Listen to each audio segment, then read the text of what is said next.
Hello friends, এই যে জামাই রেডি হয়ে আসার পর ভিডিওটা করেছি। আমার মা আর আমি মিলে সাজিয়ে রেখেছিলাম আমার ছেলের জন্য আর আমার বরের জন্য। এই যে চুপটি করে বসে আছে আমার সোনাই, আদর যত্ন পাবে বলে দিদুনের কাছে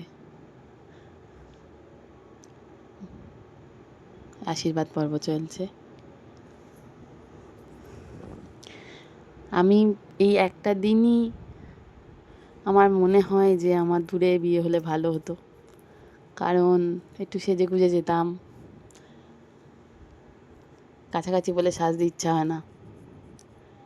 আর যাদের দূরে বাড়ি তাদের মনে হয় কাছে হলে ভালো হতো, তাহলে একটু সাজতে পারতাম। কিন্তু অ্যাকচুয়ালি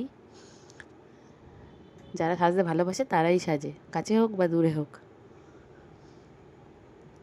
আমার সাজতে অতটা ভালো লাগে না। এই যে আমার সোনাইকে দিচ্ছে, এবার আমার বরকে দেবে। 6 রকম মিষ্টি, 6 রকম ফল, আর টিফিনে হয়েছিল কচুরি। সকালের পর্ব শেষ, এবার দুপুরের মেনুতে চলে যাব। ভাত, 6 রকম ভাজা, মুরগির মাংস, খাসির মাংস, চাটনি, দই, স্যালাড।